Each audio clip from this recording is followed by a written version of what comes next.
यस भिडियोमा हामी नेपालका अग्ला हिमालहरूलाई कसरी सम्झिन सकिन्छ त भन्ने बारेमा भिडियो लिएर आएको छु। यदि भिडियोमा नयाँ हुनुहुन्छ भने च्यानललाई सब्स्क्राइब गरेर जोडिनुहोला। हामी यस्तै कन्टेन्टहरू अब लिएर आउनेछौँ भन्दै आजको भिडियोलाई सुरु गरौँ। एकमा रहेको छ सगरमाथा। सगरमाथा त सबलाई थाहा नै छ, 8848.8 छ। सुरुमा त यो उचाइ मात्रै सम्झेर हुँदैन, हिमशिखरहरूको श्रृङ्खलाबद्ध पनि हामीले याद हुनुपर्छ। इक्जाममा कसरी सुत्छ भन्दा कुनैमा हिमशिखर तलदेखि माथि, माथिदेखि तल भनेर पनि भन्छ। यसरी सम्झिने उपाय के छ भन्दा सगरमाथा ठिक छ, कञ्चनजङ्घा ठिक छ, लहोत्से। अब मान्छेहरू सबैभन्दा धेरै झुक्किने भनेको मकालु र मनासलुमा हो, होइन? इक्जाममा अब मकालु माथि कि मनासलु माथि भन्ने एउटा त्यो कन्सेप्ट आइरहेको हुन्छ। त्यसको लागि चाहिँ एउटा सिम्पल उपाय छ। म पछाडि यसमा का छ, यसमा ना छ। क ख गमा म पछि क अगाडि आउँछ, त्यही भएर मकालु माथि हुन्छ भनेर सम्झिने। त्यसपछि त चोयु, धवलागिरी, मनासलु अनि अन्नपूर्ण सम्झिहाल्छ। अब उचाइमा जाउँ। सगरमाथाको त मैले भनिराख्नु पर्दैन, 8848.8 छ भनेर। अब कञ्चनजङ्घाको कसरी सम्झिने त 858 छ, 8586 भनेर नपढ्ने कि 8586 भनेर पढ्ने। यसलाई यसरी सम्झिने। लहोत्से 8516 भनेर पढ्ने। यहीसँगै यसमा 8 छ थियो, यसमा 1 छ भनेर पढ्ने। पछाडिको सम्झिनु पर्दैन।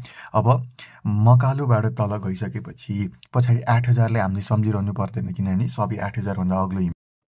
अब मकालुलाई कसरी सम्झिने त हालकै भइहाल्यो। 8 को आधा 4, 6 को आधा 3। अब आउँ चोयुमा हो नि त, 8201 यसलाई सम्झिहाल्छ। अब धवलागिरीलाई कसरी काट्ने हो। अब 1 धवलागिरी 6 नम्बरमा पर्छ, 6। अब आउनेवाला कति हो, 7 नम्बर हो, त्यो 6 7 भनेर सम्झिने। ओके। अब मनासुलाई कसरी सम्झिने, यो सेमै हो। यसमा 4 घटायो भने मनासुला आउँछ। 6 को 6 राख्ने, 3 को यसमा 7 छ, यसमा 4 घटायो भने 167 मा 4 घटायो भने 8163 आउँछ। अनि अन्नपूर्ण 891 8091 यो त सम्झिहाल्छ। अब सोलुखुम्बु सगरमाथा सोलुखुम्बु त थाहै भएको कुरा हो, होइन? अब कञ्चनजङ्घा ताप्लेजुङ सबैभन्दा पूर्वको हिमाल भनेर पनि हामीले कञ्चनजङ्घालाई चिनिन्छ, त्यही भएर ताप्लेजुङ भनेर सम्झिन्छ। अनि 1 छोड्यो सोलुखुम्बु, कञ्चनजङ्घा ताप्लेजुङमा पर्छ नि थाहै छ। त्यसपछि फेरि छोड्यो सोलुखुम्बु, मकालु सङ्खुवासभा भनेर सम्झिने, जुन कोशी प्रदेशमै पर्छ। 1 छोड्यो सुरुमा सोलुखुम्बु, 1 छोड्यो फेरि सोलुखुम्बु, फेरि 1 छोड्यो फेरि सोलुखुम्बु, यो सङ्खुवासभा भइहाल्यो। धवलागिरी म्याग्दीमा, मनासलु गोर्खामा पर्छ। अन्नपूर्ण त कास्कीमा पर्ने भयो। अन्नपूर्ण भन्दाखेरि अन्नपूर्ण भनेको हाम्रो सबैभन्दा आरोहण गर्नको लागि खुलाइएको हिमाल पनि हो। यसलाई यसरी पनि सम्झिनु होला। अब हिमश्रृङ्खला खुम्बु अथवा महालङ्गुर, यो सगरमाथाको नै पर्ने भयो। अनि कञ्चनजङ्घाको कञ्चनजङ्घा नै हो। कञ्चनजङ्घा बाहेक 5 सम्म चाहिँ खुम्बु महालङ्गुर रहेछ। कोशी प्रदेश सबको कोशी नै छ 5 सम्म। 5 सम्मको कञ्चनजङ्घा हिमश्रृङ्खलमा पर्छ भने अन्य 4 चाहिँ खुम्बु महालङ्गुरमै पर्छ। धवलागिरीमै पर्छ। मनासलु अथवा मनसिरी पनि भन्छ, कहिलेकाहीँ गणेश पनि भन्न सक्छ, त्यही भएर यसलाई दुईवटै याद गर्नु होला। अनि अन्नपूर्णको अन्नपूर्ण नै भयो। अब प्रदेशको हिसाबमा टप 5 सम्म सबै कोशी अनि बाँकी 3वटासम्म गण्डकी भनेर यसरी। हिमालहरू त हामीलाई जानियो, याद पनि भयो। अब हिमालहरूका उपनामहरू के हुन् त, यो पनि जान्नु हामीलाई आवश्यक छ। जसमध्ये सगरमाथा 15औं चुली र संसारकी आमा, किनभने सबभन्दा ठुलो छ, त्यही भएर संसारकी आमा अथवा 15औं चुलीको हिमाल भनेर चिनिन्छ। कञ्चनजङ्घा भनेको नेपाल पिक, 5 चुलीको हिमाल अथवा नेपाल हिमाल भनेर पनि कञ्चनजङ्घालाई चिनिन्छ। लहोत्से भनेको निलो अथवा प्यारीपरी र दक्षिणी चुचुराको हिमाल भनेर चिनिने कुन हो भनेर भन्दाखेरि लहोत्से। मकालु नाम अनुसारकै बिग ब्ल्याक, कालो बिग ब्ल्याक। अनि 4 कुनी पिरामिडको भनेर पनि, पिरामिड आकारको भनेर पनि सोध्न सक्छ। चोयु भनेको स्केयर टेक्स्ट।